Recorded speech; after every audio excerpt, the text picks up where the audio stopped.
உங்க கையில ரிசீவ் ஆகும்போது ப்ராடக்ட் வந்து டேமேஜ் ஆகாம இருக்கணும், லீக்கேஜ் ப்ராப்ளம் இல்லாம இருக்கணும் அப்படிங்கிறதுக்காக தான் ரொம்ப சேஃபாவே வந்து நாங்க ப்ராடக்ட் எல்லாமே வந்து பேக் பண்றோங்க.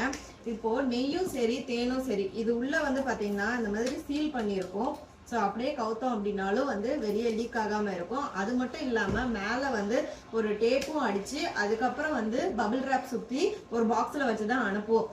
இருந்தாலும் கொரியர் சர்வீஸ் பண்றவங்க வந்து அதை கேர்ஃபுல்லா தூக்கி எடுப்பாங்கன்னு சொல்ல முடியாது. தூக்கி தூக்கி தான் வந்து கடாசுவாங்க. ஏன்னா அவங்களால அவ்வளோ கொரியரையும் வந்து ஹேண்டில் பண்ண முடியாது. ஸோ அவங்களையும் நான் தப்பு சொல்ல விரும்பல. ஒன்ஸ் நீங்க வந்து கொரியர் ரிசீவ் ஆச்சு அப்படின்னா ஒரு 360 டிகிரிக்கு, அதாவது இப்படி மேல இருந்து வீடியோ எடுக்க ஸ்டார்ட் பண்ணிக்கோங்க. அது எங்க பார்சல் மட்டும்தான் அப்படின்னு நான் சொல்ல வரல. நீங்க எங்க ஆர்டர் பண்ணி கொரியர்ல வாங்குனீங்க அப்படின்னாலும் அந்த ஓபன் பண்ணும் போதே அந்த பார்சல் வந்து ஃபர்ஸ்ட் மேல செலோ டைப் ஓபன் பண்ணுவீங்களா, அதுல இருந்தே வந்து ஒரு வீடியோ எடுக்க ஸ்டார்ட் பண்ணி ஓபன் பண்ணி பாத்தீங்கன்னா நீங்க ஆர்டர் பண்ண ப்ராடக்ட் வந்திருக்கு அப்படின்னா எந்த ஒரு டேமேஜும் இல்லைன்னா அந்த வீடியோ நீங்க டெலீட் பண்ணிடலாம்.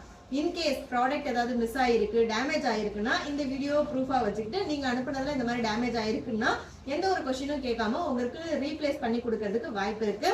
ஸோ என்கிட்ட ஆர்டர் பண்ற எல்லாருக்குமே நான் சொல்றது என்னன்னா 360 டிகிரிக்கு வீடியோ வந்து மஸ்ட். உங்களோட ஆர்டர் வந்து நாங்கள் புக்கிங் எடுத்துட்டோம், அதுக்கப்புறம் உங்களுக்கு 7 டேஸ்ல வந்து ரிசீவ் ஆயிடும் அப்படிங்கிற மாதிரி உங்களுக்கு கன்ஃபர்மேஷன் மெசேஜ் வந்து நாங்கள் கொடுப்போம்.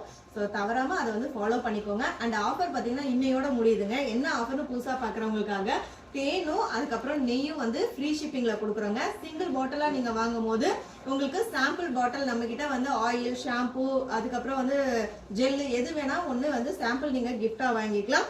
அதே மாதிரி தான் கீ ஒரு பாட்டில் வாங்கும் போதும் சாம்பிள் ஒன்று நீங்க கிஃப்டா வாங்கிக்கலாம். இது ரெண்டும் சேர்த்து வாங்கும் போது 3 சாம்பிள் வந்து நீங்க வாங்கிக்கலாம். அது ஆயிலா இருக்கலாம், இல்லைன்னா ஃபேஸ் வாஷா இருக்கலாம், ஷாம்புவா இருக்கலாம், எது வேணா நீங்க வந்து கிஃப்டா வந்து 3 நீங்க எடுத்துக்கலாம். ஆஃபர் வந்து மிஸ் பண்ணிடாதீங்க. இன்னைக்கு நைட்டு 12 மணியோட ஆஃபர் வந்து முடிஞ்சிடுங்க. இருப்பதை வைத்து இன்பமாக வாழலாம். தேங்க்யூ.